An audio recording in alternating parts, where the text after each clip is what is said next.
Periods ভালো হয়ে গেলে অ্যাকচুয়ালি যদি আপনারা গর্ভধারণ বা প্রেগনেন্সি না চান, কোনো রকম প্রোটেকশান অথবা কোনো রকম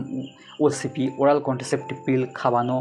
থেকে বিরত থেকে কিন্তু আপনারা অবশ্যই পিরিয়ডস ভালো হয়ে যাওয়ার পর 1 থেকে 7 দিন যদি আপনারা মেলামেশা করেন, তখন কিন্তু একেবারে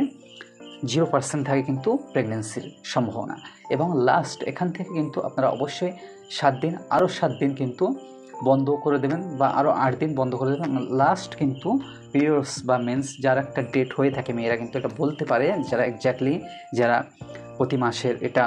যে ডেটটা যারা গণনা করে বা ক্যালেন্ডারে দাগ দিয়ে রাখে, তারা কিন্তু বলতে পারে যে পিরিয়ডস হওয়ার মাঝখানে কারোর 22 দিনের গ্যাপ থাকে, কারোর 26 দিনের, এই গ্যাপটা কিন্তু তারা বলতে পারে। তো পিরিয়ডসের নেক্সট ডেট আসার আগে 7 দিন কিন্তু সেফ পিরিয়ড, 1 2 3 4 5 6 7, এবং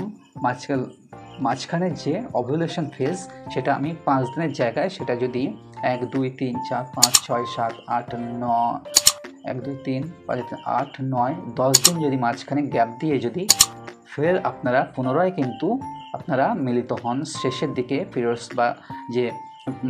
ঋতুচক্র হওয়ার ঠিক তার আগের 7 দিনও কিন্তু সেফ পিরিয়ড ধরা হয়। তো বন্ধুরা, আশা করি আপনারা বুঝতে পারছেন, এবং এইভাবে যদি আপনারা কন্টিনিউয়াসলি মেলামেশা করেন তাহলে দেখবেন কোনো রকমই প্রোটেকশান বা গর্ভনিরোধক বড়ি বা ওসিপি ওরাল কন্ট্রাসেপটিভ পিল বা কোনো রকম পিল, ইঞ্জেকশন, ট্যাবলেট কিছুই কিন্তু গ্রহণ করতে হবে না। আপনারা কিন্তু অনায়াসেই কিন্তু